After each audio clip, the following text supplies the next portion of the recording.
இலங்கையில் இப்போ Google Pay அறிமுகமாக இருக்கு. நிறைய பேர் இது தொடர்பாக வீடியோக்களை பார்த்துருப்பீங்க. இது எப்படி பயன்படுத்தப்படுது அப்படின்னு சொன்னால், வெளிநாடுகளில் எப்படி கூகுள் பே பயன்படுத்தி கட்டணம் செலுத்துகிறோமோ அதே மாதிரி தான் இலங்கையிலேயும் அறிமுகமாக இருக்கு.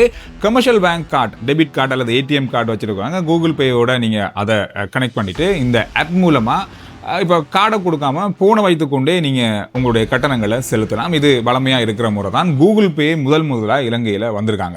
இதில் ஒரு முக்கியமான விஷயம் ஒன்று இருக்குது. ஆண்ட்ராய்ட் ஃபோன் பாவிக்கிறவங்களுக்கு மட்டும்தான் இப்போ இந்த சேவையை நீங்கள் பெற்றுக்கொள்ளக்கூடியதாக இருக்கும். ஐஃபோனுக்கு இன்னும் வரல.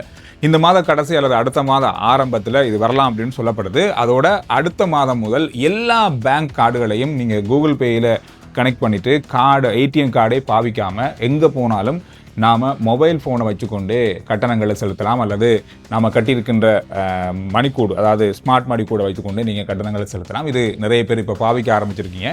இந்த கூகுள் பே மூலம் இலங்கையில் இப்போ எத்தனை பேர் கட்டணம் செலுத்தி கொண்டிருக்கீங்க அப்படின்றதையும் கருத்துக்களை சொல்லுங்கள். முழுமையான தகவலோடு நான் உங்களுக்கு ஒரு பெரிய வீடியோ தரேன்.